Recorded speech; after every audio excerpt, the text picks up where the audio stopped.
Donald Trump lagi-lagi bikin sebuah gebrakan yang bikin orang-orang tuh pada kayak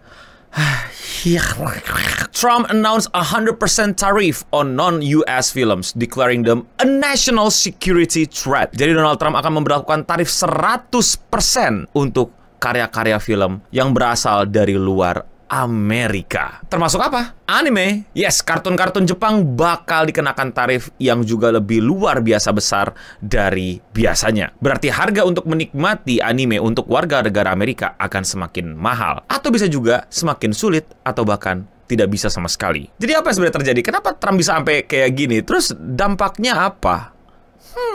Pengumuman penting. Gue akan bagi-bagi bansos lagi. Yes, Genshin Impact yang udah hampir 5 tahun datang lagi dengan update 5.6. Ada apa aja sih di 5.6? Ada karakter baru Escoffier. Dia ini karakter cryo bintang 5 yang sangat waifuable dan tentu saja metaable. Escoffier adalah seorang chef yang handal wiwiwi. Tenang-tenang, dia bukan chef gorengan-gorengan di internet ya, melainkan chef beneran yang jago masak. Saking jagonya, dia tuh gak perlu bahan buat masak. Bener banget, dia ini berbanding terbalik sama Raiden Mei yang masakannya punya efek setara dengan radiasi nuklir. Escoffier juga berguna banget buat tim secara on-field dan off-field. Kalau kamu pakai tim Frozen, dia akan ngasih peningkatan damage ke karakter lain. Dan elemen burst-nya sangat amat membantu untuk nge-heal karakter. Tuh kan bener kata gue, udah sangat meta, sangat waifu lagi Mbak Chef Escoffier ini. Dan buat naikin Mbak ini, kita dikasih bos baru yang namanya Secret Source Automayon Overseer Device. Eits, ada event barunya juga loh. Paralogism, event main story yang menceritakan Albedo. Albedo dituduh melakukan pencabutan nyawa dan penelitian yang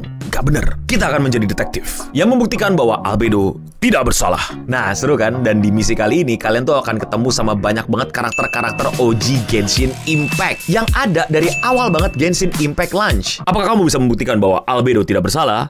Hayo lo. Eits, gak cuma itu, ada banyak lagi event lainnya. Ada event Whirling Waltz, dimana kita bisa memanage theme park dan mainin banyak mini games. Terus ada Operation Downpour Simulation, bisa nyerang base musuh pakai monster-monster yang disusun. Dan juga bisa nyusun base sendiri agar bisa lebih bertahan dari serangan musuh. Ada juga event co-op yang namanya Legend of Blaze Cross Border Brawl. Kita bisa co-op untuk ngumpulin koin sebanyak-banyaknya. Ngumpulin koinnya juga bisa didapetin dari sambil nyerang teman kita sendiri. Nah, jadi lebih kompetitif kan? Dan masih ada lagi Chronicle Shifting Strata Games. Event ini tuh bisa jadi kayak tempat latihan kamu atau ngetes komposisi tim agar bisa menciptakan the best team party versi kamu. Terus tuh, bansosnya mana? Katanya mau bagi-bagi bansos, mana bansosnya? Iya. Sudah saatnya bagi-bagi bansos! Oke, kalian siap ya? Siap-siap pause videonya, terus screenshot, atau kalian foto pakai HP. Udah ready? Siap? Ini dia kodenya. Tada! Ayo gunakan kode Redeem ini untuk mendapatkan 60 Primo Games dan 5 Adventure Experience. Let's go! Dan buat kalian yang masih belum nyobain Genshin Impact, buruan cobain dengan klik link yang ada di bawah ya. Thank you Genshin Impact, dan thank you buat kalian semua yang udah selalu support channel ini. Jangan lupa support channel ini dengan redeem kode barusan. Lupa, oke nih gue tunjukin lagi. Ini kodenya. Buruan redeem. Atau kalian juga bisa support channel ini dengan klik link yang ada di bawah. Selamat nyobain Genshin Impact, selamat nikmatin Primo Games-nya, nikmatin bansosnya, cobain event-event serunya, dapatkan waifunya. Now back to the video.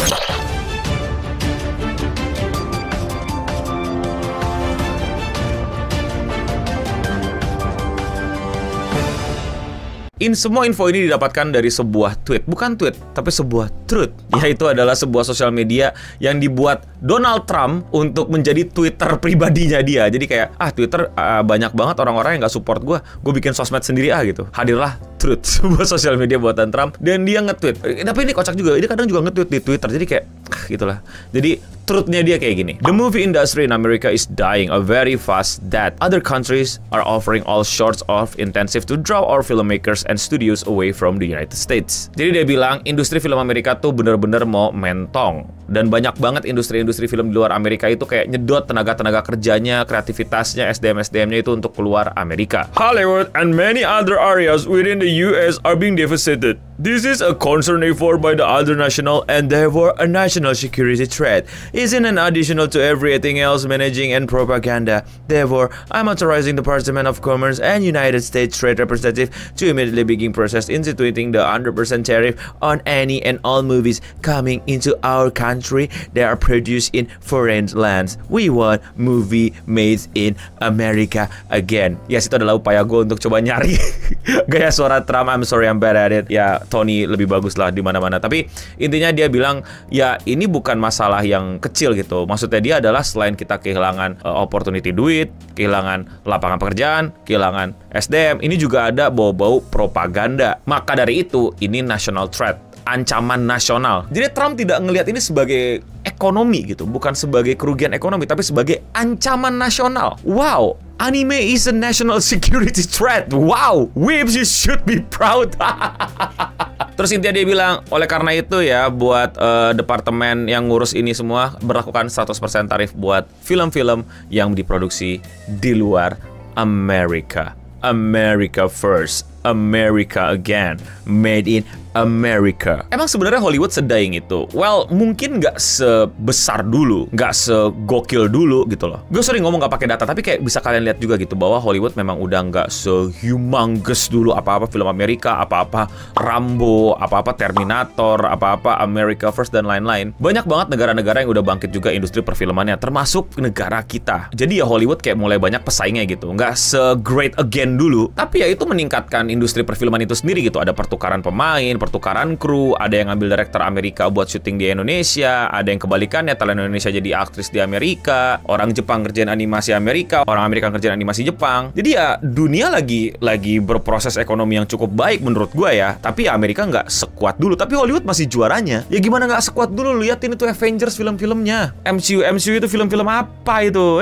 Apa itu lo punya film? Jadi ya menurut gua, in my opinion, apalagi dengan ada streaming service dan bagaimana bioskop juga udah mulai menjamur di mana-mana dan udah menjadi sebagian dari entertainment di berbagai macam negara bahkan belahan dunia. Buat gua malah lagi oke, cuman ya Amerika nggak sekeren itu dulu aja. Ya cuman Amerika jadi raja tua aja gitu yang susah untuk bersaing atau gimana gua nggak ngerti dah. Yang susah untuk bersaing jadi kayak panik gitu loh ngelihat pesaingku mulai jago gitu. Tapi jadi insecure sendiri sama egonya gitu kayak ya elah. Kan ada orang Amerika juga di film-film yang bagus walaupun bukan dibuat di Amerika. Dan banyak banget loh film-film MCU itu disyutinginnya bukan di Amerika. Correct me if I'm wrong, tapi banyak banget mereka itu syutingnya itu di Kanada sama di studio-studio sekitaran Amerika yang jauh lebih murah. Nah ini juga problem nih. Banyak banget loh dan mungkin bisa lu tanyain gitu dan lu cari datanya gitu dan lu cari gitu artikelnya bahwa banyak banget orang Amerika pengen syuting di Amerika itu jauh lebih mahal, jauh lebih sulit. Mungkin juga perizinannya atau ada preman-preman Amerikanya atau ada yang minta-mintain tengah jalan atau ada yang minta biaya parkir dan lain-lain. Ini gue ngomongin Amerika loh ya. Yang dimana yang bikin mereka jadi lebih mahal untuk pakai tanah Amerika, talent Amerika, perusahaan Amerika gitu. Mending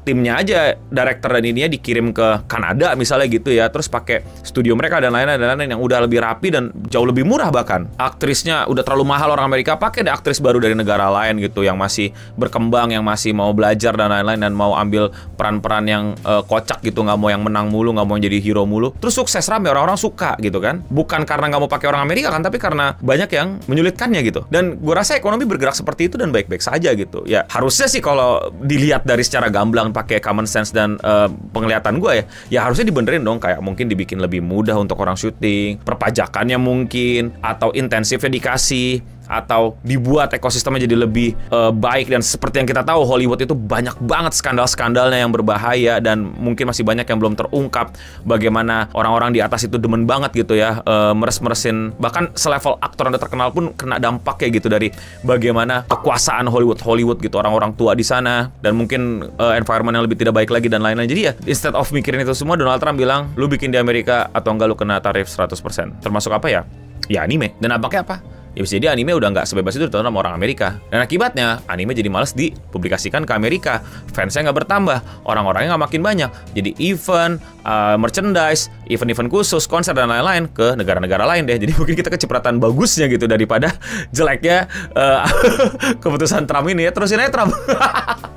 Terus propagandanya gitu kayak Amerika nggak bikin film buat propaganda aja. Udah rahasia umum nggak sih kalau Rambo itu ngasih tahu superiority Amerika di Vietnam, yang secara fakta sejarah Amerika kalang kabut ngurusin Vietnam dan lain-lain. Ya gue sih orang yang yakin bahwa setiap propaganda itu ada di film gitu. Film ya medianya gitu untuk menyebar informasi, menyebar ideologi, menyebar paham, menyebar gerakan baru apapun itu gitu. Permasalahannya lu setuju sama gerakannya apa enggak? Nah daya kritis lu ada nggak untuk menilai itu? Toh gue nontonin Rambo dari kecil nggak jadi yang kayak wah gue Amerika banget, gue cinta Amerika buat kagak anjing. Ya gue jadi sering ngomongin Amerika aja sih. Dan itu kan juga jadi pertanyaan tuh, film non Amerika tuh gimana? Kalau sutradara orang Amerika gimana?